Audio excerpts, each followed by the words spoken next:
Chers amis résistants, bonjour. Écoutez, je viens aujourd'hui commenter avec vous l'actualité, et l'actualité est faite de ce que vous savez, mais rassurez-vous, si je vais vous en parler, bien sûr, parce qu'il faut toujours essayer d'en dégager le fond, les problèmes que l'on voit, et qui souvent sont cachés par l'écume des jours et par l'écume de l'actualité, mais les événements nous donnent toujours sur notre société l'occasion de découvrir quels sont les véritables fondements d'un problème. Et puis nous parlerons aussi, rassurez-vous, d'autres choses, et je vous dirai pourquoi. Parce qu'en psychologie relationnelle, il faut toujours éviter, au niveau de l'anxiété, de ressasser de manière permanente un problème. Si vous avez dans votre vie personnelle un problème, quel qu'il soit, de santé, d'argent, de divorce ou autre, l'essentiel est d'arriver à trouver un dérivatif, c'est-à-dire quelque chose, peut-être, disons, une distraction pascalienne, c'est penser à autre chose. Aussi, on va parler après d'autre chose. Mais d'abord, commentons l'actualité. Alors, sur un ton très grave, le chef de l'État, hier, s'est encore adressé à la nation et a annoncé de nouvelles restrictions sur vos libertés fondamentales et notamment cette liberté qui est essentielle d'aller et de venir. Vous n'avez plus le droit, en théorie, du moins, de sortir de chez vous. Alors certains en sont très contents parce que ça leur permet de ne pas aller au travail et comme le travail est un supplice, du moins pour certains, ils sont bien contents de ne plus aller au bureau ou de ne plus assumer les fonctions qui sont les leurs. Ça ne les empêche pas de s'agglutiner devant la porte des supermarchés où ils sont les uns sur les autres et où là, ça ne les gêne pas d'être en promiscuité. Du moins, c'est ce qu'on observe chez certains. Parce que tous n'en sont pas là.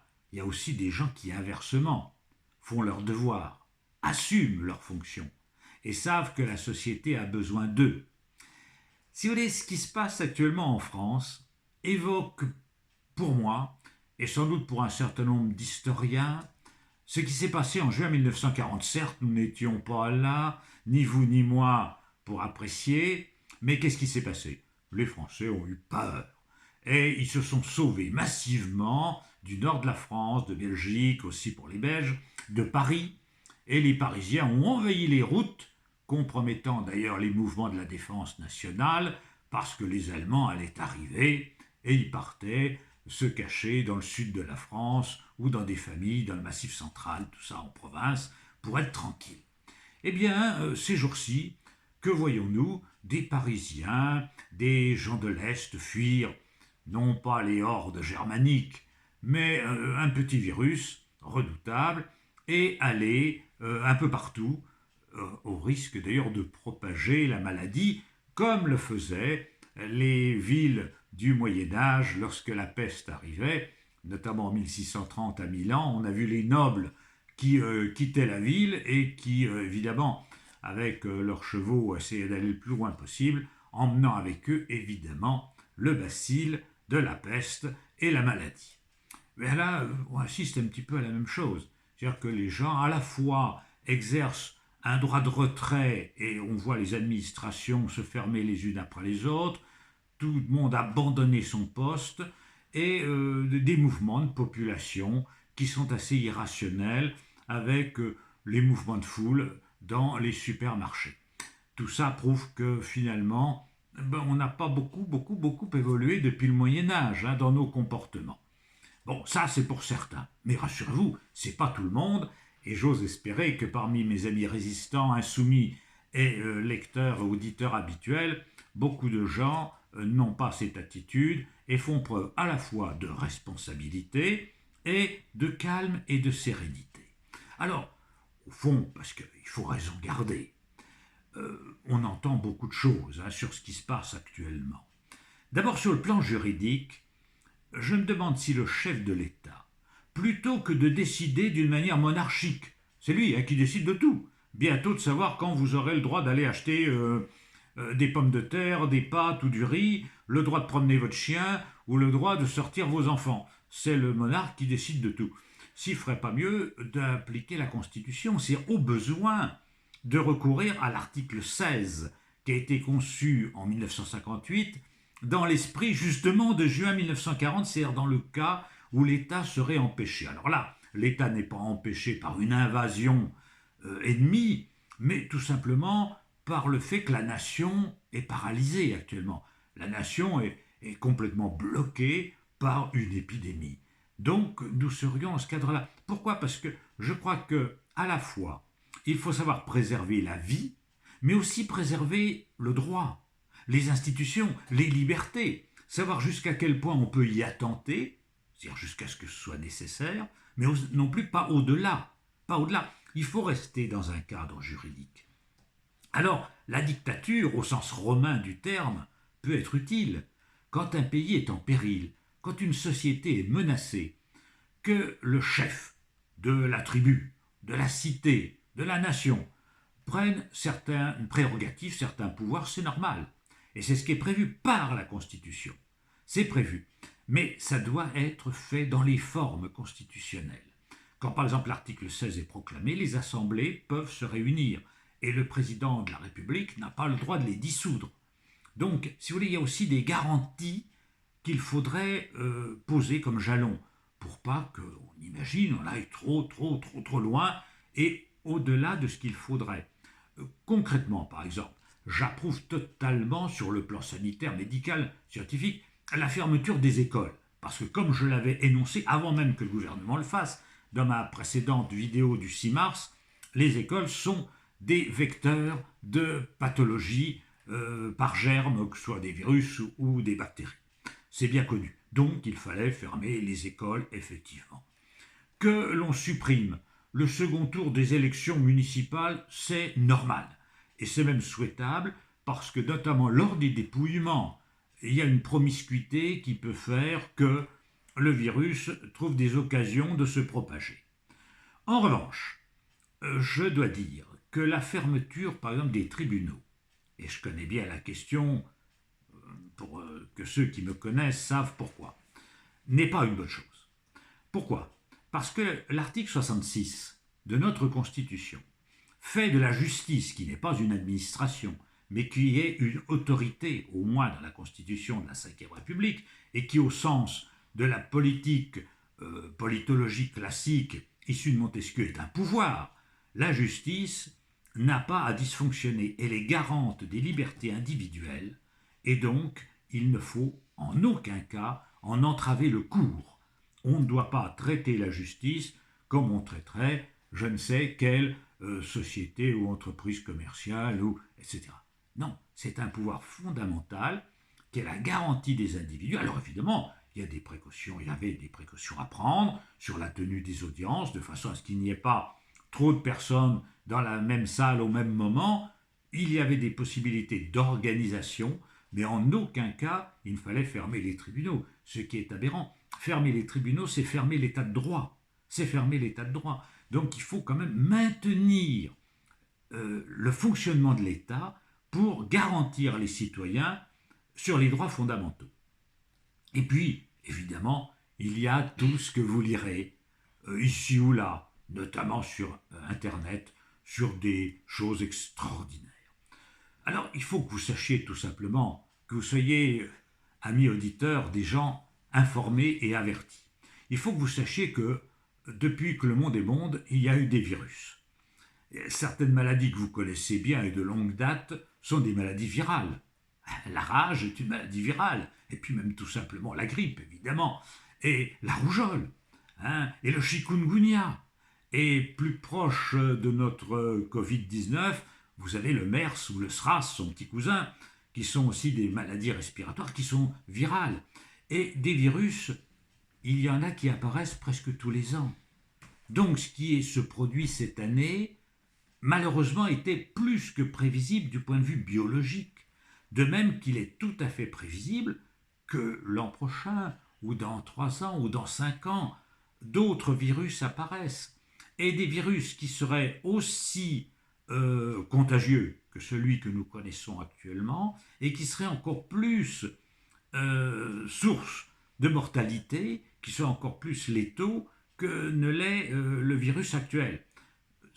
J'allais dire, ça fait partie des lois de la nature.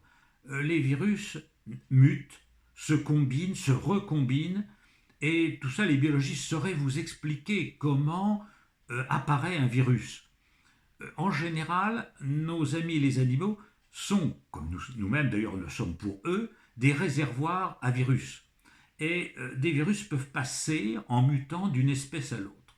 Alors, si vous voulez créer un virus, par exemple un virus grippal, vous prenez quoi? Une poule, vous prenez un porc, un cochon, et vous prenez un homme. Alors, le virus qui affecte la poule est susceptible, une partie du virus, à se combiner avec un virus porcin qui lui-même peut se combiner avec une partie d'un virus humain.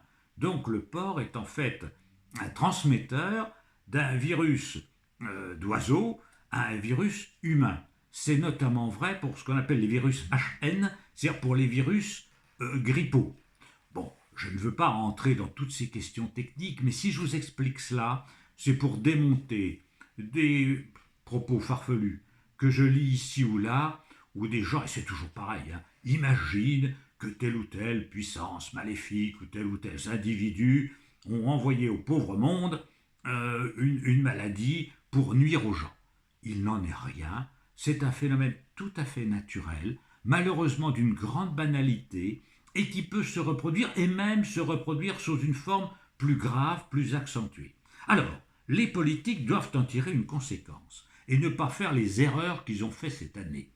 J'avoue que moi, dans mes modestes connaissances scientifiques, quand j'ai appris qu'on amenait par charter, par avion, des gens qu'on rapatriait de Chine alors qu'ils étaient porteurs de ce virus, j'ai trouvé ça complètement aberrant.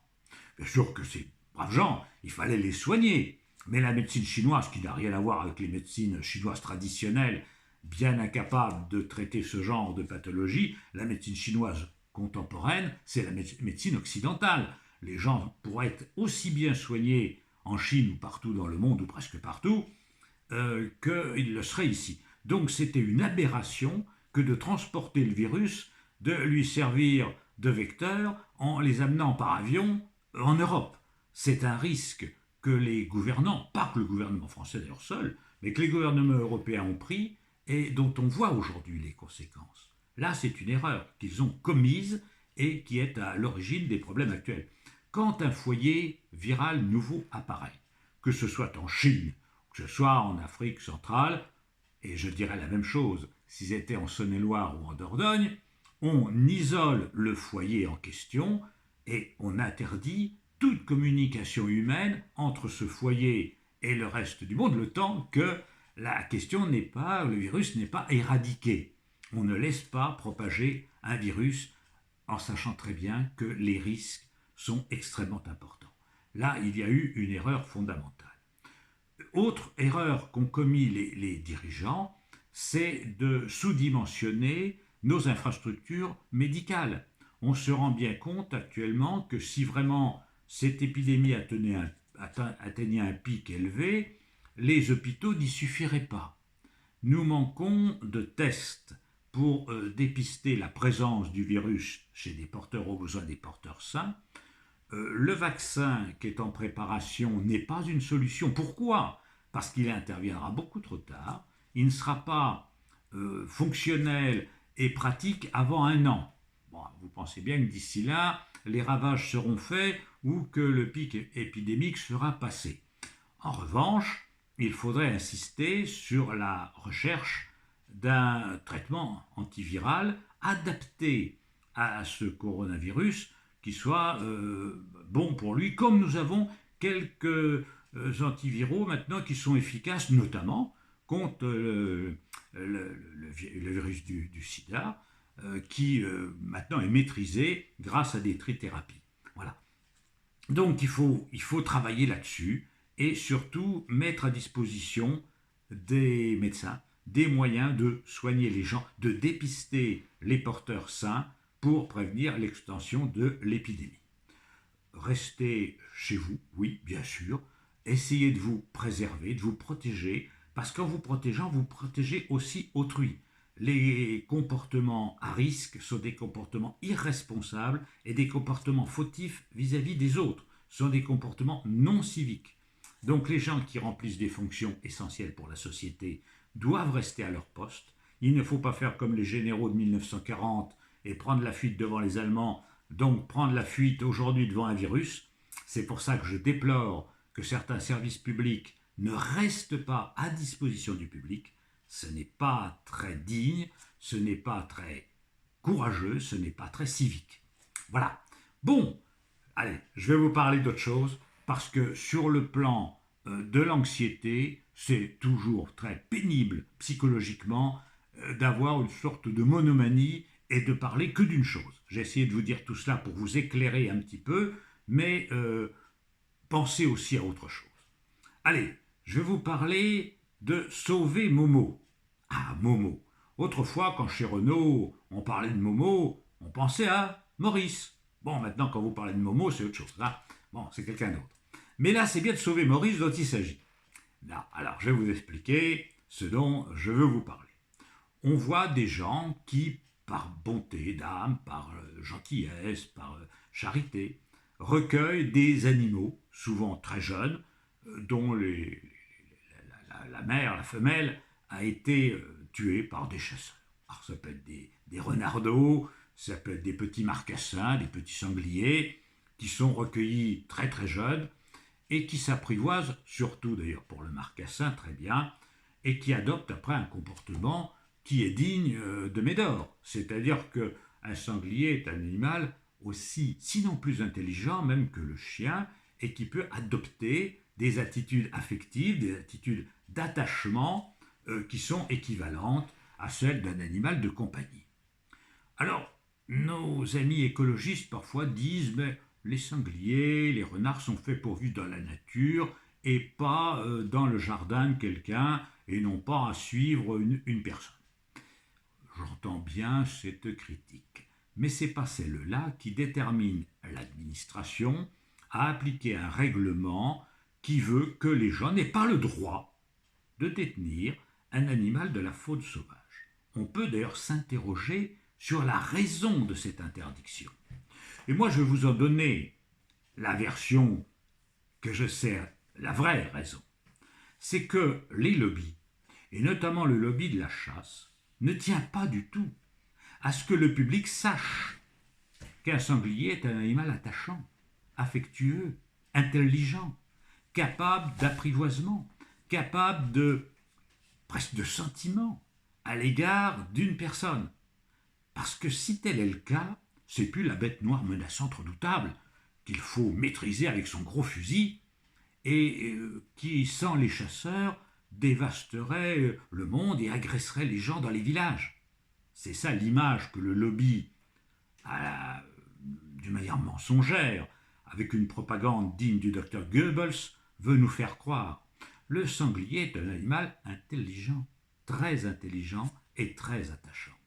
Or, les gens qui ont adopté un sanglier jeune le prouvent par le comportement. Et ça, c'est inadmissible pour ce lobby. D'où l'acharnement que mettent certaines administrations provinciales du fin fond des campagnes pour détruire les animaux que Madame Michu, une brave dame en général, a recueillis, un renardeau ou un sanglier. Il faut mettre à mort ces animaux. Et on voit des gens poursuivis devant les tribunaux par des administrations tatillonnes. Alors, j'allais dire, la loi, c'est la loi. On va me dire, il y a un règlement. Voilà, c'est interdit de détenir des animaux sauvages. Le règlement, c'est le règlement. Très bien. Que les préfets se souviennent aussi qu'il y a un règlement qui interdit de casser une préfecture, de la souiller, d'y jeter du lisier. Seulement, quand la FNSEA le fait, on se garde bien de poursuivre qui que ce soit. Ça s'appelle le pouvoir d'opportunité, voyez-vous. Et le pouvoir d'opportunité, chez certains fonctionnaires zélés ou mal intentionnés, me paraît parfois bien mal placé. Il faut appliquer les textes de loi avec intelligence. C'est-à-dire que distinguer, dans l'espèce qui nous occupe, la personne qui fait un élevage pour gagner de l'argent ou pour relâcher clandestinement des sangliers pour alimenter le stand de tir des chasseurs, et les gens qui ont agi par sentiment, par compassion, par empathie vis-à-vis d'un animal souvent abandonné, jeune, tout ça, qu'ils ont élevé, apprivoisé et qui se comporte avec eux comme le fait votre chat ou votre chien. Voilà. Et là, il y aura une distinction à faire, mais certains petits papons, ouais, ne font pas cette distinction. Et comme le grand papon, celui des années 40, applique les textes en disant à mort le sanglier de Madame Bachin, à mort le renardeau, et que l'on nous débarrasse de cela, c'est intolérable. C'est intolérable. Un peu d'humanité, tout simplement. Un peu de compassion, vous ne trouvez pas? Alors moi, je vais vous dire, je soutiens totalement ces gens qui nous démontrent qu'un animal de la nature n'est pas un monstre, c'est pas un être agressif. Je ne sais pas si vous, amis lecteurs ou auditeurs, vous vivez dans la nature. Moi, j'ai la chance de vivre dans un milieu forestier. Et je peux vous dire que jamais, jamais, jamais, personne ne sera agressé ni par un renard, ni par un sanglier. Ouais. Surtout depuis que la rage a disparu. La rage, qui est une maladie virale. Tiens, vous voyez, nous revenons au virus. Ben, la rage a été complètement éradiquée de l'ouest de l'Europe. Elle était éradiquée par la vaccination des renards, qui était très efficace. Ça nous a permis de nous débarrasser de cette virose qui était redoutable. Hein. Et maintenant, il n'y a plus aucun cas de rage dans toute l'Europe occidentale. Enfin, si, il reste la rage de tuer de certains. Bon, allez mes amis, courage. Bon, j'espère que dans quelque temps, vous aurez l'occasion d'entendre parler d'autre chose, mais je crois que ça nous donne l'occasion de réfléchir à tout ça, à ce que nous sommes, à la fragilité de notre société, à l'extrême fragilité de notre société, et au fait que finalement, à travers les siècles, les hommes changent bien peu. Et hélas, hélas, hélas. À bientôt mes amis.